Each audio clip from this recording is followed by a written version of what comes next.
the food handlers, the bus drivers, and all of those people, they've become our new heroes. And on the other side, we're seeing the people who are supposed to look out for us and protect us participating in acts of cruelty and brutality. And then those are two sides. And then there's a third side that is kind of lurking underneath everything. And that's the climate crisis, which is just now bearing down on our East Coast in the form of a Hurricane Cristobal. And, you know, the many other ramifications of the climate crisis, including all the recent seismic activity on the West Coast. I don't know if you're aware of the number of 4 and 5, what do they call it? Megahertz numbers on some of the earthquakes on the West Coast just in the last week. There's a lot of unrest seismically around the globe, especially in not only the West Coast, but Chile, the Philippines, places like that. And there's even a fourth side to this box of crises, and that's the economy, which is seeing record numbers of unemployed and people really having to struggle to keep things together financially. So all of these factors at one time they're pushing all of our fear and insecurity buttons. And they've interrupted the normal course of our lives. They've upended everything that's so-called normal. And now we're trying to figure out what the new normal will be when it sort of hopefully changes. So change has been thrust on us, and we have not had any choice in the matter. We didn't choose any of this. So a lot of people are turning to meditation, turning to mindfulness. There's websites like Headspace and Calm, and they've been helping people cope with all of this increased tension. Mindfulness actually has become a household word these days. And so this has been very good in one sense. It's been very good. And these are wonderful resources, and they really can help you chill out in the midst of the tension. But can they help us change? And can they provide a vision for the future? For those of us on a spiritual path, and I'm guessing that you're tuned into this broadcast because you are on a spiritual path of some sort or exploring spirituality, I think there's an even deeper soul searching going on. Really trying to understand, who am I? What is my life about? What is life itself about? And what does the future hold for me personally and for humanity? So we're looking at a lot of these deeper issues, and there's a bouquet of meditation techniques and practices out there to choose from, and they all aim to turn our attention away from the outer world and focus it on the self. And maybe they're using breathing techniques or relaxation techniques or the simple observation of one's thoughts and feelings. And it's all very good to bring the attention back on the self. However, who is it that's actually doing this? Who is actually practicing the mindfulness? How can I understand myself as a spiritual being? Who is it that is the one observing the thoughts? This is something that the Brahma Kumaris are providing a fresh perspective on. In this age-old question, who am I? It's a fresh perspective.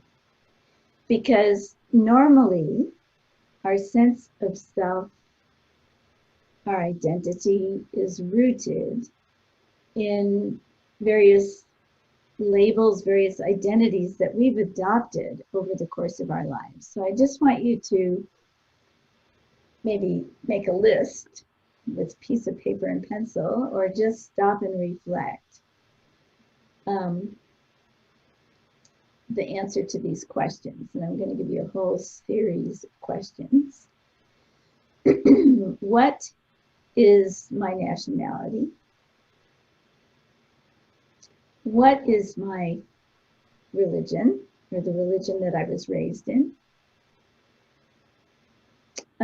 What is my age? What is my gender? What is my role in my family, if I have a family, or in my job? And in my job, what's my role? Do you have any other roles that you play in society? Maybe you're a volunteer coordinator or something. Just put those things down, because these are all different identities that you are operating under at this time. And how much of your time and energy do you invest in each one of these identities every day? So you do certain things because you're a woman, and you do other different things because you're in a man's body. You do certain things according to the role that you play. You communicate in certain ways according to your role. You communicate with others. And you believe certain things according to the way you were raised. I forgot to ask, which political affiliation you are, but we won't go into that. So there's so many of these different ways that we identify ourselves. But what do they tell you about who you really are? So we need to have an understanding of ourselves as spiritual beings. We need to understand who is the inner being, who is the one who's trying to be mindful, or who's trying to practice meditation, or even the inner being who is aware of all of these outer roles.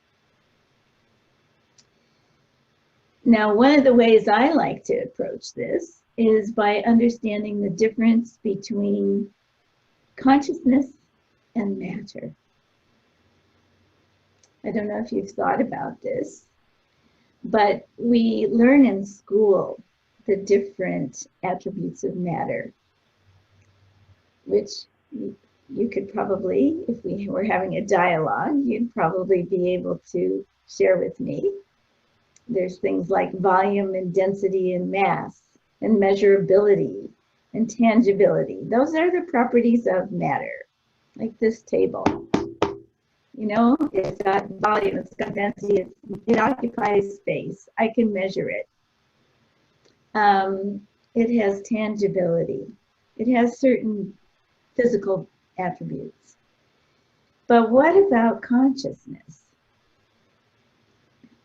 For many years, nobody believed that consciousness was anything other than just an epiphenomenon of the brain. But scientists, when they got down to the quantum level of examining matter, they found that they couldn't really leave out consciousness, because when they looked at these subatomic particles, they behaved differently than when they weren't looking at them. And so they had to factor in consciousness. But what is consciousness, and what are its attributes?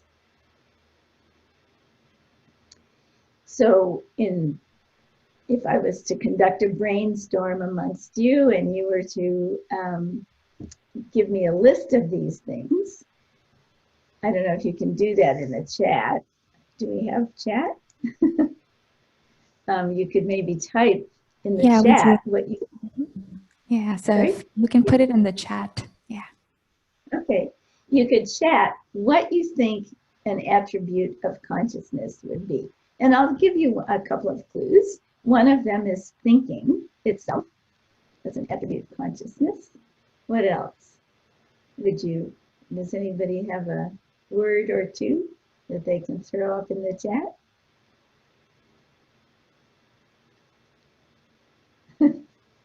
This is supposed to be a workshop, right? So I'm not going to do all the work. Decision-making ability. Okay. Activity. Yes. Activity. Mental activity, yes. Your thinking activity. Feelings, that's another good one. Discerning, okay. What about things like imagination or memory, creativity? Yes, awareness. It does everything through the body, yes, but I'm not asking that. I'm asking what are its attributes? It does everything through the body, but what are its own attributes? So thinking, feeling, remembering, discerning, deciding, evaluating, creating. This table here is not feeling anything. It's not remembering anything. It's not aware of anything. It's not listening to me. And it's not going to make any decisions based on what I say today, right? Because it's matter. So now you are a human being and your body is made of matter, is it not? And so your body is not doing any of these things.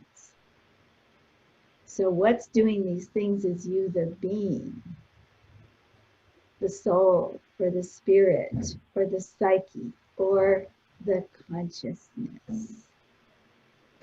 You are the being of consciousness that's doing everything through your body. You are the thinking, feeling, discerning being. So, okay, what age is your consciousness? And what nationality is it? And what religion does it belong to? And what gender is it? And what role is it playing? You cannot ask these things of consciousness. You cannot answer these things of consciousness except through saying what the body does, right? But you're really the being. And one of the problems with the fear and the tension and the insecurity that's being created is that we can lose these bodies. And if we don't have a strong sense of who we are as a being, to the extent that we don't have a strong sense of identity of ourselves as the being, to that extent, we fear death. And to that extent, we grieve and mourn the deaths of others. But in meditation, we can get in touch with this inner being that we are. And so I would just like you now to take a moment of silence, and I'm going to just speak a few words and see if you can get a little bit of a sense of yourself as this inner being. You're welcome to leave your eyes open.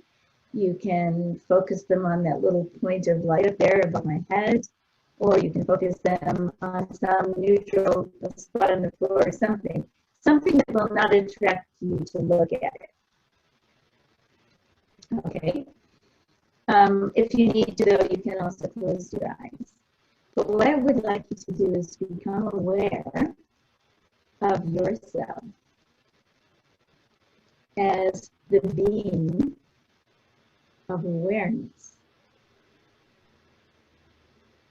I am a being of awareness. And what I am aware of, what am I aware of right now? I'm aware of the sound of a voice.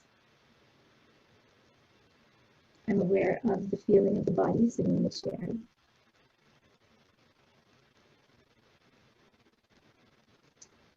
But see if you can become aware of that which is being aware. I am that being of awareness. And I notice that this being of awareness that I am is by nature silent. Awareness doesn't have any sound. I can be aware of a lot of noise. I can be aware of the sound of the voice. But that which is aware of the sound of the voice is itself silent.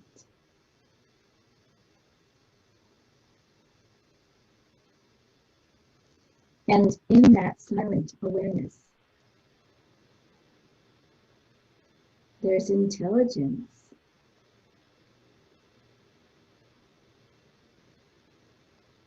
There's an openness. There's a natural positivity and receptivity.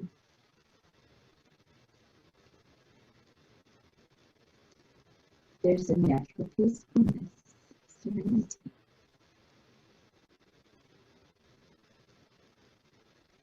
And so these are the qualities of I, the inner being. And these are my innate qualities. And these are my true identity, my eternal identity. Because if I am this being of consciousness, consciousness does not have any of those attributes of matter. It is not material. I am immaterial. I am metaphysical, not physical. I am spiritual. I am not the body. And even when this body finishes, and it will finish one day for each of us, I, this thinking, aware being, am not going anywhere. I'm not going to end. I, the being of consciousness, the being of awareness, the being of peace, receptivity, love, I am eternal. I am immortal. This is a fresh perspective on the self. So now I bring my attention back to the technology and the Zoom room. Join with my other fellow Zombies in this gathering. I don't know whether you were, somebody's saying it's hard to hear me. Oh no.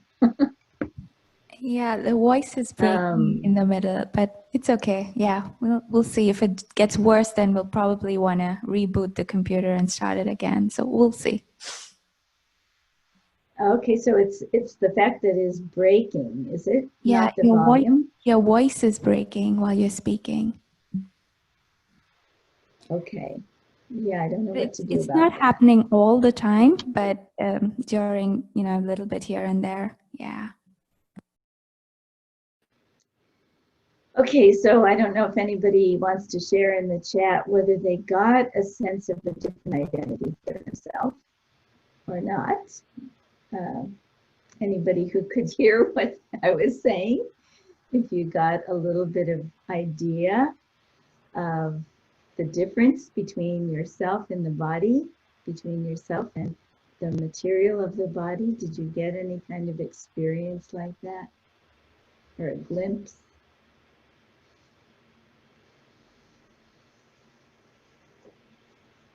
Anyone?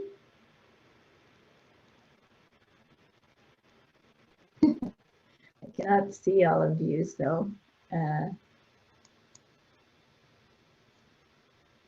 maybe you could just put, do you know how to do your raise hands reaction thing?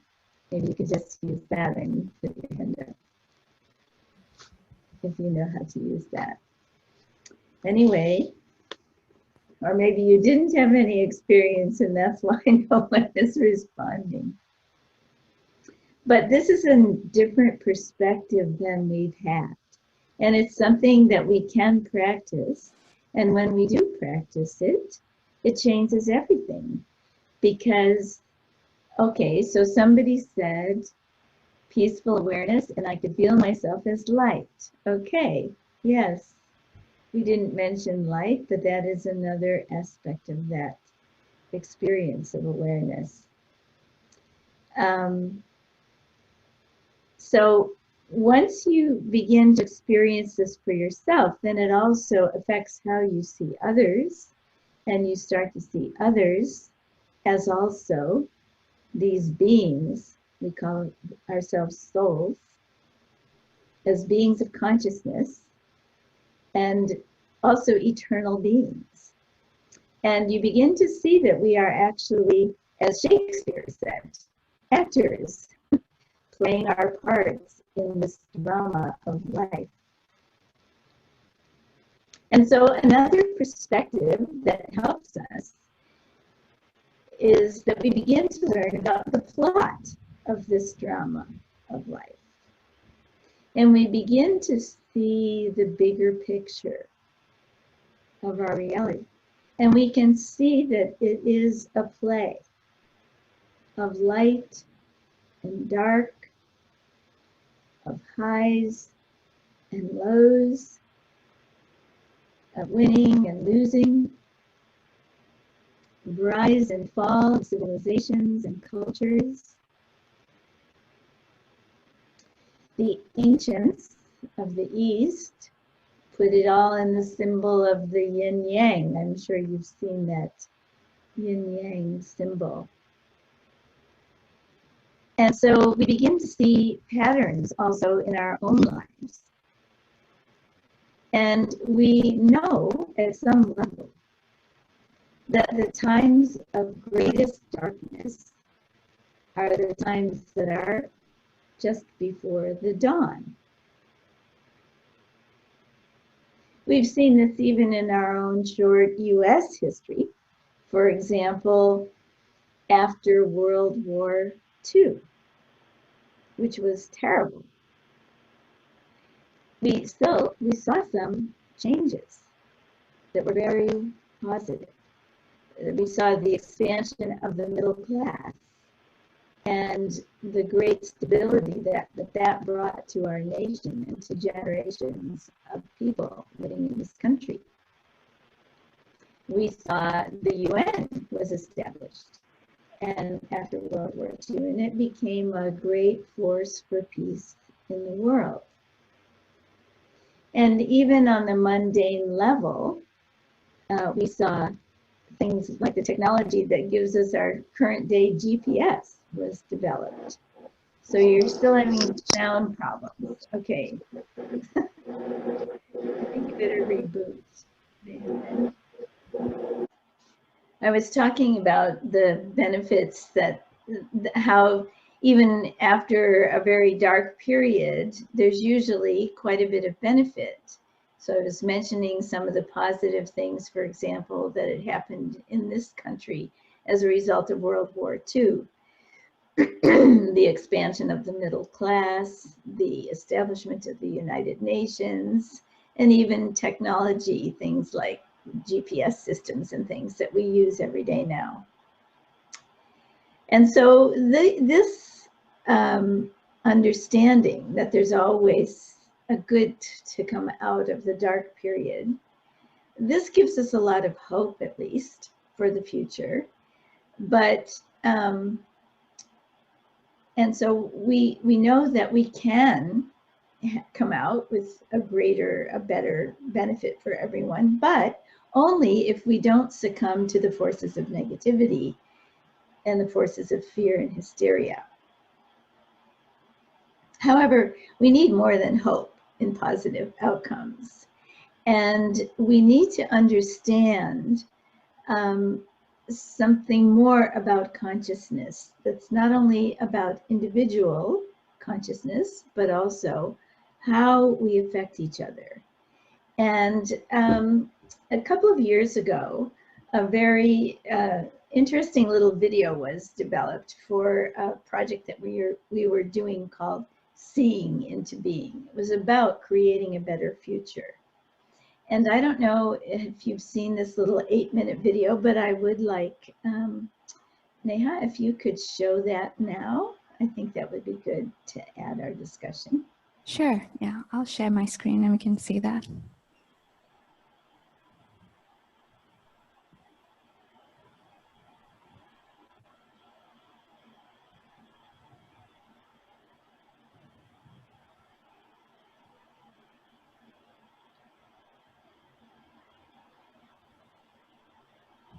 No, the sound is off in the video. Yeah, okay. I'll turn that on. For a clear, strong vision for the future is a Brahma Kumari's initiative to affirm a golden age for humanity. Current world affairs show the need for a clear, strong vision for the future. Although much of the postmodern world indulges in a dialogue of cynicism, we believe that most people really crave a beautiful new world. Through this initiative, we seek answers to these questions. Can we create our own future? Is a golden age a realistic aim or just a romantic distraction? Can large collectives affirm a positive future together? Out of the vast array of consciousness research, we will explore 4 areas that help us answer these questions. The first area is the placebo. Some researchers see the placebo as one of the most significant developments in 20th century medicine. In the fascinating placebo response, a positive belief in a remedy's efficacy triggers a healing response as effective as conventional therapy.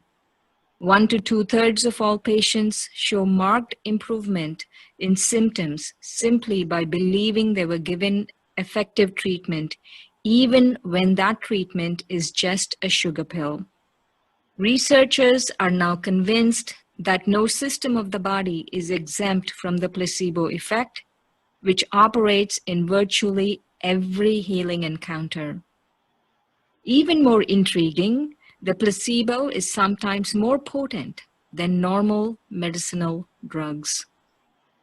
Beyond the central nervous system, the hormonal system, and the immune system, there are 2 other systems traditionally overlooked that must be recognized as essential to a human body's proper functioning: the healing and belief systems.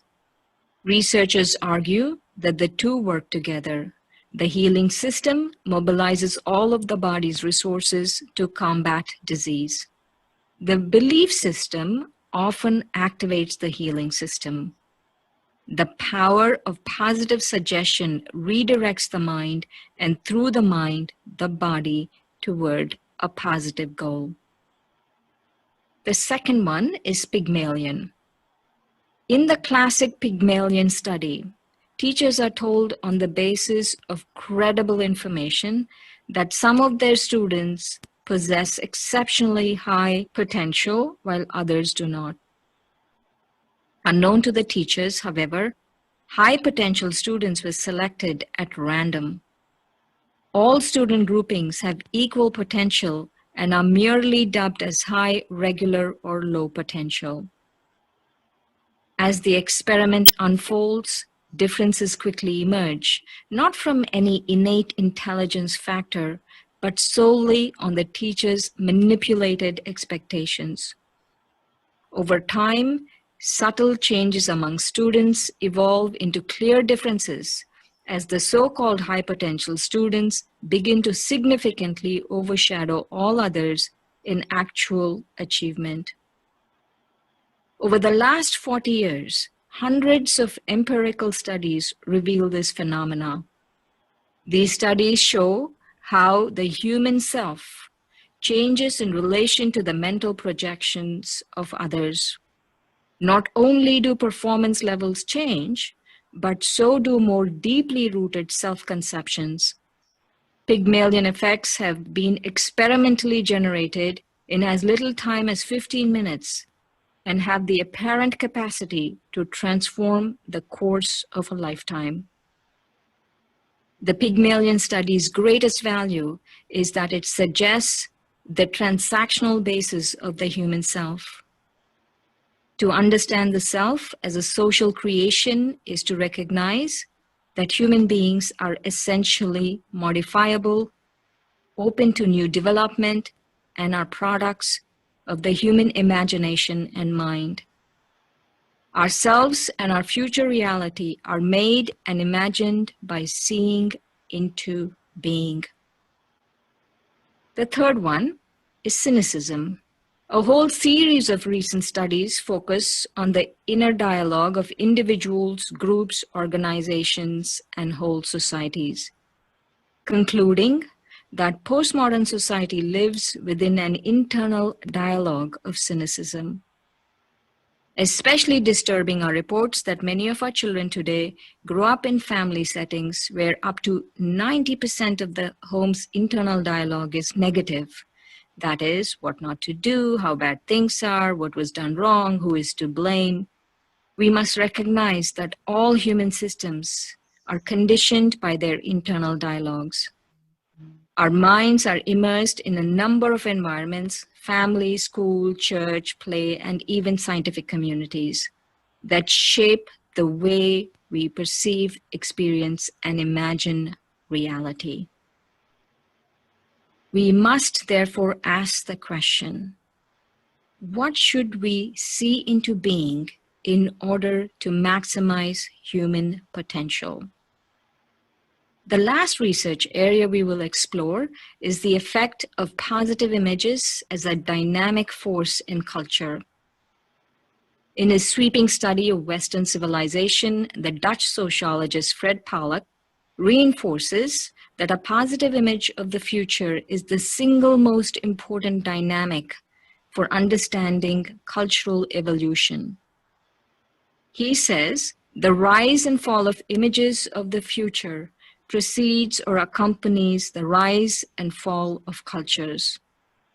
As long as a society's image is positive and flourishing, the flower of culture is in full bloom. Once the image begins to decay and lose its vitality, however, the culture does not long survive. Of special note here, anthropologists have shown that certain tribes have actually given up and allowed themselves to die when their images of the future have become too bleak. In summary, seeing into being engages the remarkable human gift of being a creative agent in the construction of reality. We see what our visions allow us to see. Since we see what our imagination permits us to see, and seeing is believing, our vision for the future is potentially a game changer, depending on the strength, vitality, and force of the given vision. If we can really see into being, then what kinds of visions are we generating and why? Can we develop or enhance a golden age for all of humanity? Seeing into Being initiative builds on the scientific discovery that our vision for the future is self-fulfilling. So, my dear viewers, what is your vision? Who will you become? Okay.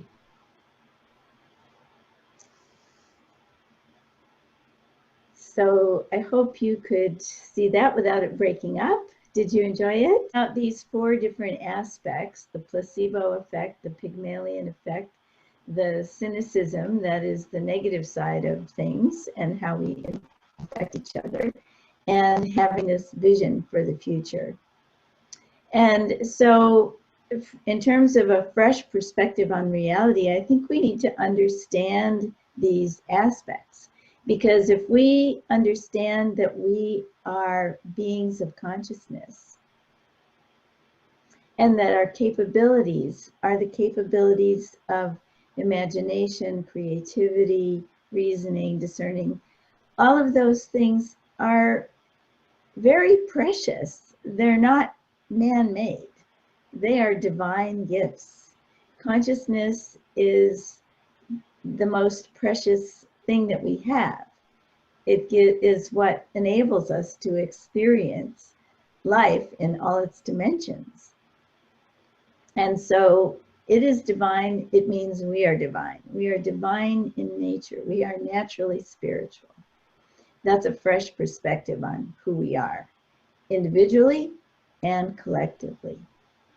And then if we see also, if we believe in that, if we believe in our divinity, if we believe that our most natural state of consciousness is a peaceful one, a loving one, a good one, a pure one, if we really believe that, that heals the ill feelings that we've had for ourselves and for others. This is the placebo effect in its most basic level of application. So believe in yourself and it will heal all the ills, all the dis-ease, discomfort that you have within yourself. And then in terms of the Pygmalion effect, if we look at others as divine entities, as originally pure and originally beings that are divine, then that will help them rise, just as the teacher who thinks that this child is a gifted child, so she treats him like a gifted child, then he behaves like a gifted child and he performs like a gifted child. I don't know if you've heard that story about, I think it was Einstein. His teacher sent him home with a note one day for his mom. And his mom looked at the note and she said, "Oh, your teacher has written this letter that says that you are such a brilliant student. They really don't have the means to teach you properly at school anymore. And so you're going to have to study at home now." And so he started studying at home. His mom started teaching him, you know, and he went on to become Albert Einstein. And many years later, he was going through old papers and stuff in the attic, long after his mother had left the body. And he found that note that the teacher had sent home with him that day. And the note said something like, "Your child is so dumb that we really can't teach him at all. Please don't send him to school anymore." And, you know, his mother did not accept that. And she kept the vision on him that he was brilliant. And look what he became. So if we keep our vision on ourselves and on others, that they all are divine and they all have amazing potential, and we begin to believe in them, they will also rise to the occasion and help us shift the paradigm of the world. So this is another fresh perspective that I hope you'll all consider. And I think we can all, one of the other comments was about the cynicism that exists, the negativity that exists, and how it's so damaging. It's the opposite of the Pygmalion effect. It's seeing someone with a critical vision, seeing things going down, everything going to hell in a handbasket. It's that kind of vision on reality that erodes our humanity, it erodes our spirituality, it erodes our divinity. So we can choose, we have a choice whether to allow ourselves to be influenced by that kind of negativity that's all around us or not. You can only do one thing at a time. And we have two modes of operating. We're either sending out good vibrations, pure feelings, other kinds of energies. We're either transmitting or we're receiving. And when we're receiving, a lot of the times we're picking up all this negative energy and we're allowing ourselves to be influenced by it. We consume the media. We consume food that may have been cooked by people who are in a bad mood, and those vibrations affect us. We consume gossip about other people, which distorts our vision of them. So instead, if we would stop consuming these things and just get into the sending mode and be constantly sending positive thoughts, good energy, good feelings towards people, we will not feel empty inside. We will feel full, and we will get happiness from that, and we'll be creating happiness in the world. So this is how we counteract that cynicism. But then finally, this whole aspect of vision is very important. We need to have a vision of the future that is positive. And we know we long for a world that is peaceful. We long for a world that is happy. And we would not long for that if we hadn't had the experience of it at some point in our existence. So it's a silly example, but if you have never eaten a mango and somebody says, do you want a mango? You're kind of neutral about it. I don't know. Do I want one or not? I've never had one before. But if you know what a mango tastes like, you would definitely probably say yes, unless you're allergic to them. You would probably say, yes, please feed me mango, because you know what it tastes like. And so why do we want peace? Why do we want a happy, harmonious world? Is because we have had the experience of it at some point in our existence. In 1989, 1990, the Brahma Kumaris did a global project. It lasted for 2 years. It was called Global Cooperation for a Better World. And maybe some of you participated in that, but it was a really wonderful project. And all of our centers around the world at that time, I think we had centers in about 48, 50 countries. Now we have centers in nearly 130 countries. But back then it wasn't so much, but still, we took that project into 129 countries. We took that project into the halls of the Kremlin, into the halls of the White House, and we got the visions of world leaders. And we took that project into the back jungles of Guyana, where people had never even heard of the United Nations, and we asked them their vision of a better world. All levels of society participated in that. And we brought people's ideas of what would exist in a better world. We brought them in the form of written material, in the form of videos and things like that. And we brought them all to our headquarters, and we spent several months sifting through them and picking out the cream of them, the visions of a better world. And then we spent another whack of time with some very high-powered advisors, someone from the House of Lords in the UK, a senator from the Philippines, and other people like that, to come up with a vision statement based on that project and all the data that we had collected. And so I'd like Neha to just put up that vision statement on the screen, because I'd like to just go through it with you. This was, and people could only put up positive statements. They couldn't say that there would be an absence of war, for example. They had to put that in a positive way. So, oh, you've got it in a different form. All right. In a better world, all people celebrate the joy of life. Human rights are respected and upheld, and the dignity and integrity of all people is assured. People live in ways that preserve nature's ecological balance in an environment that's beautiful and clean.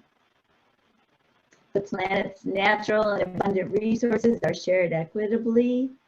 The basic human needs of all people are provided for, means food, clothing, and shelter.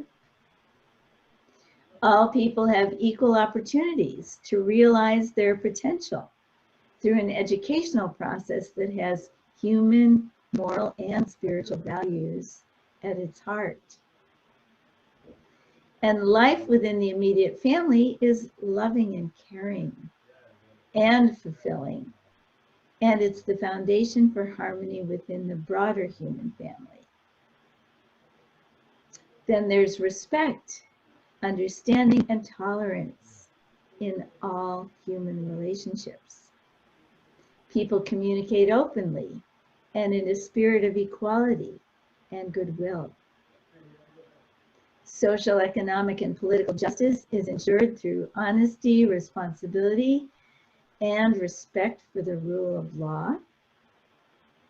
Governments, as representatives of their people, are committed to their well-being.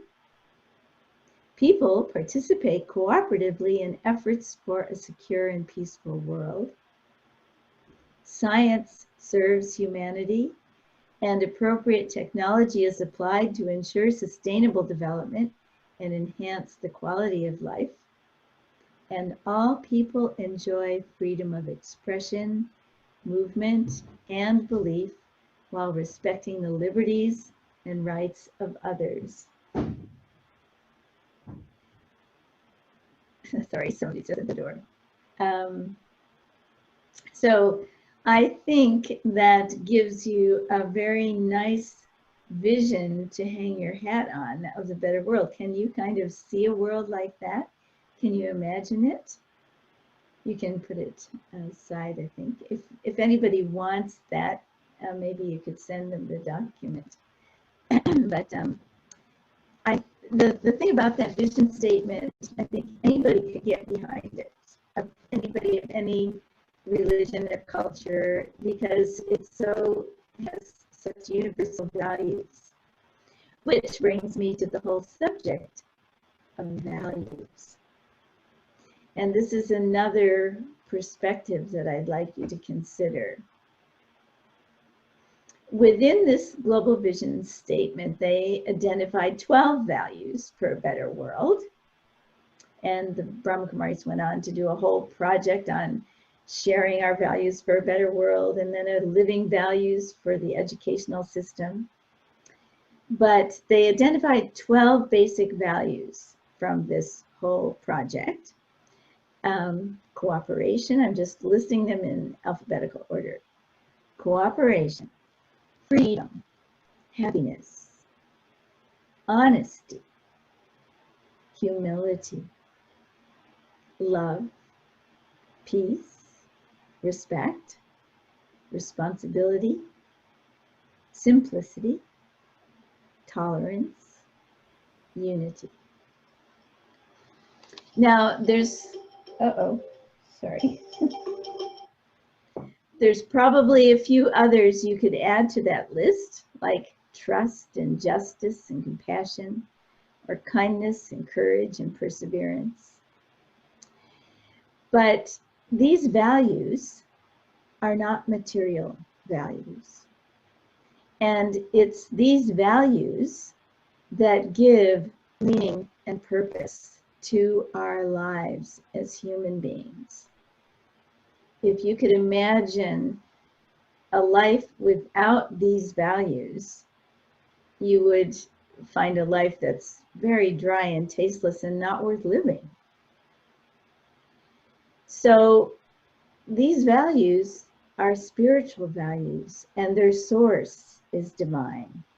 And so the thing is that each one of us has one of these values that is particularly meaningful to us.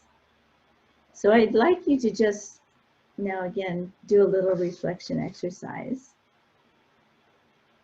I'd like you to think, go inside yourself and try to see what is your deepest, most innermost value. What's the value that you think makes your life worth living and that you would be perhaps even willing to die for? What is that core value that you resonate with the most? And if you'd like to share that in the chat, you can. But just take a minute now in silence and reflect on that.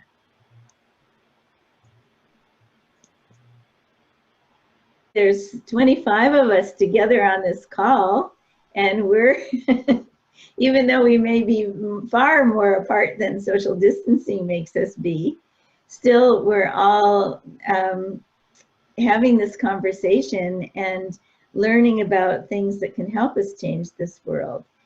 We've seen some of our programs online, our regular classes in the morning are attracting several times, dozens more souls than we would if we were just having our centers open.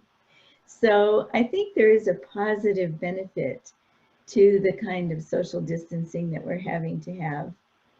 And I think it's also helping people have a new awareness of just how much care we have to have for others.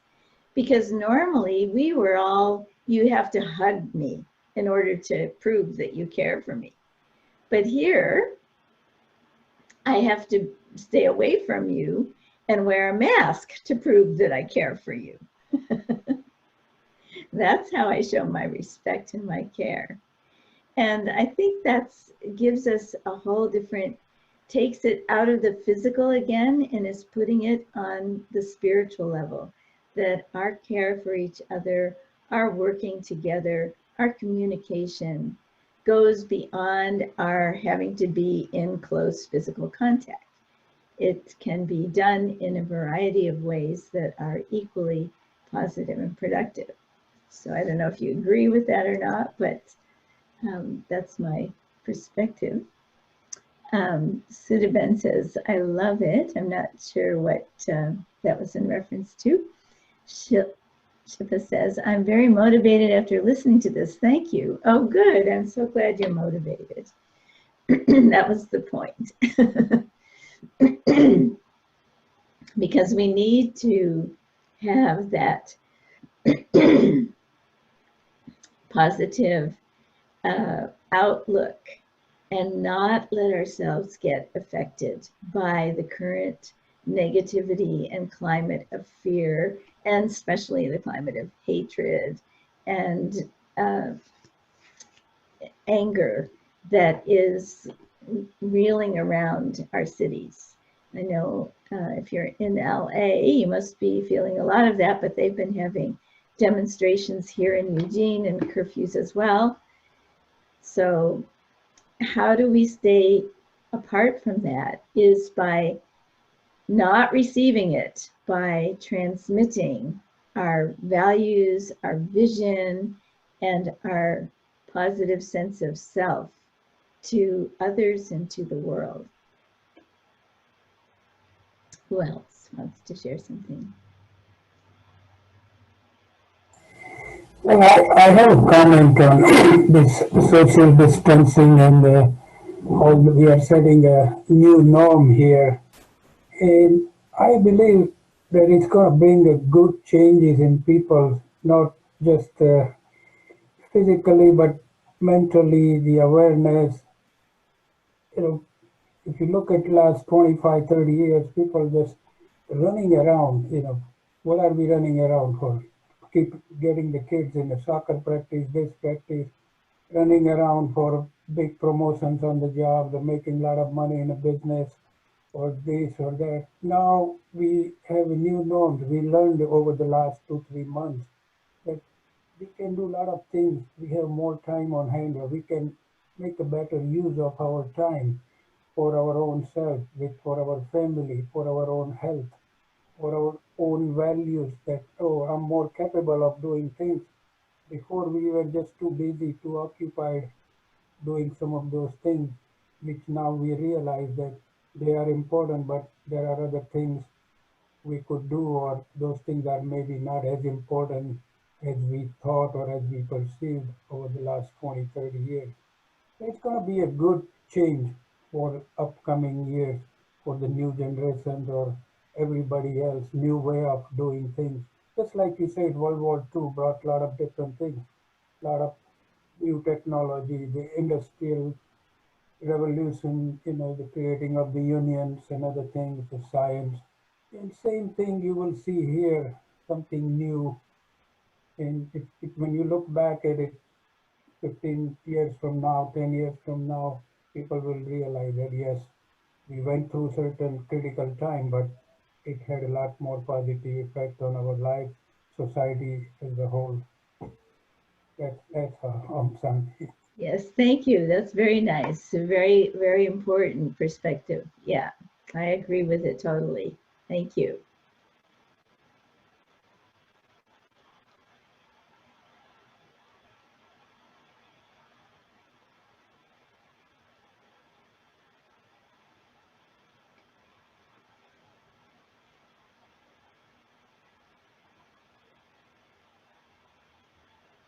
Anyone else would like to share?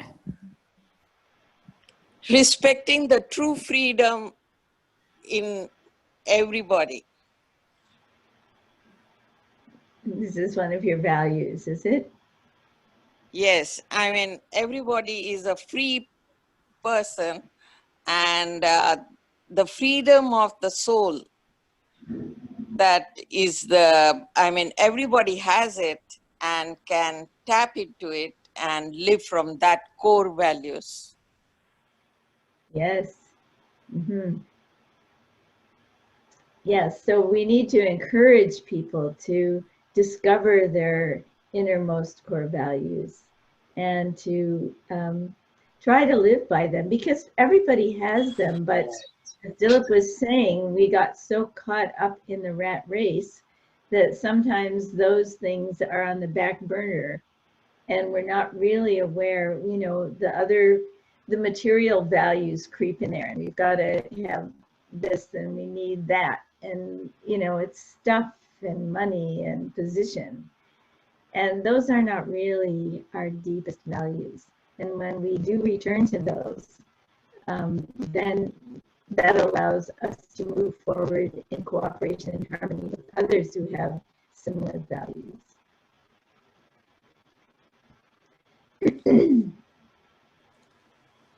Hi, this is Shilpa. I just wanted to share that I live in Utah. There's not really a center here, and I visited LA a couple times when I traveled. I'm truly grateful that after COVID began, I'm able to listen to these via Zoom and listen to these talks every week. So thank you so much for doing this and letting people like me join via Zoom. That's been very motivational. Nice. Yeah, it's been a very positive thing in many ways.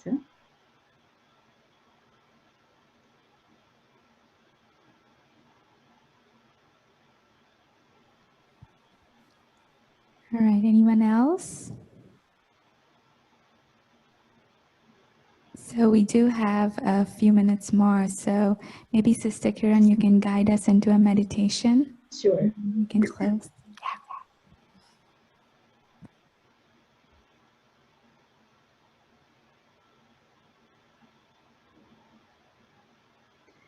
Om Shanti. These words, Om Shanti, are designed to remind me of that new perspective on myself. That I am the inner being, the soul, the being of light, seated behind the eyes in the center of the forehead. Let me just pull my attention inward then and see if I can experience myself as that being of awareness. I notice that awareness is in my forehead.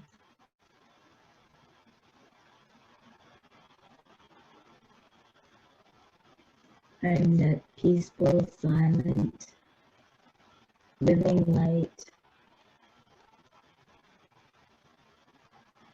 that is originally completely peaceful, loveful, free, wise, full, completely pure, not a trace of worry or regret or fear or confusion, but free and pure.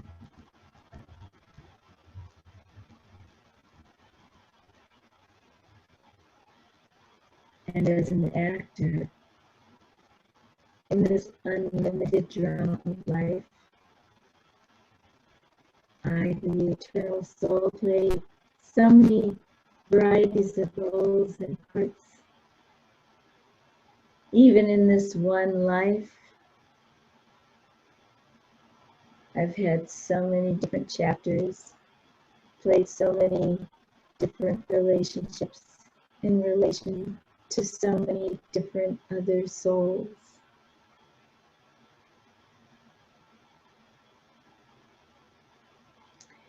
What do I, the inner being, bring to those relationships?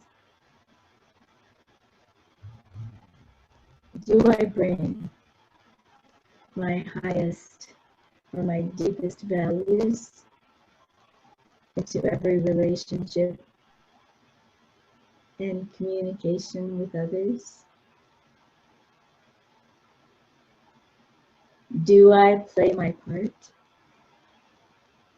from this new perspective? Can I play my part from this new perspective of being a divine being?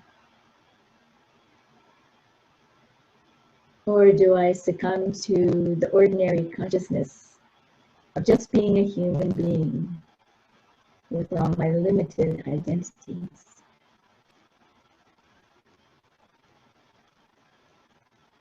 What is my vision of the future? And is it a positive one?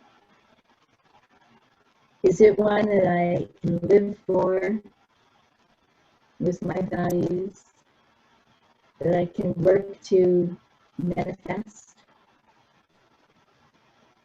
Or am I still in doubt and fear about how everything will turn out? Let me have a fresh perspective today. Let me remember that the night is always darkest just before the dawn.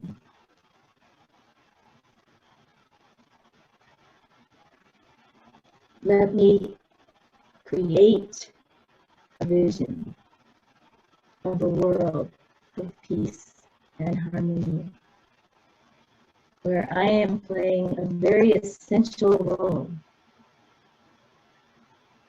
as holding in trust the keeper of one of the values that keeps the human family in that peace and harmony.